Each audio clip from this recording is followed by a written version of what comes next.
मोका दाखल आहे कोथरूड पोलीस स्टेशनला. त्या मोक्याच्या अनुषंगाने मोका कोर्टाकडून रितसर आपण सर्च वॉरंट घेतलं होतं.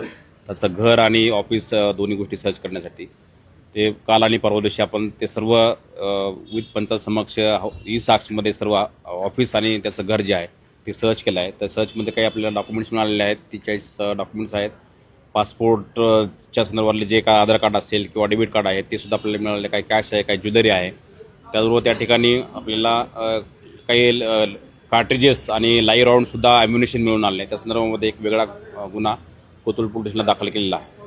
आता एकूणच या प्रकरणामध्ये वेगवेगळे आरोप होत आहेत की तो पळून कसा गेला आहे किंवा निलेश सावरकर जे गाड्या जप्त केल्या आहेत त्यांना चौकशीसाठी बोलवले का, त्यांच्या कुटुंबाकडून काही चौकशी येते, एकूण या प्रकरणामध्ये काय काय केलं ह्या गुन्ह्यासंदर्भात आणि इतर त्याच्या जे सर्व साथीदार आहेत त्या संदर्भात जे संबंधित आहेत, मग ते बँकवाले ट्रान्झॅक्शनवाले असतील किंवा ते साथीदार असतील, गुन्ह्यातले सहकारी असतील, त्याचे ज्या ह्या गुन्ह्यासंदर्भात ज्यांना माहिती आहे सर्व गोष्टीचे त्या सर्वांना या ठिकाणी चौकशी करता बोलण्यात येईल. मराठवाड्यामध्ये काही जमीन संपत्ती मिळाली आहे, त्याची काही कागदपत्र आणि पासबुक मिळाल्याची माहिती आहे.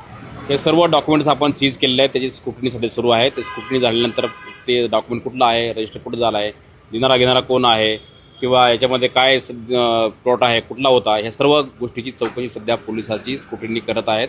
त्या स्क्रुटनीनंतर आपल्याला याच्यामध्ये डिटेलमध्ये सांगता येईल.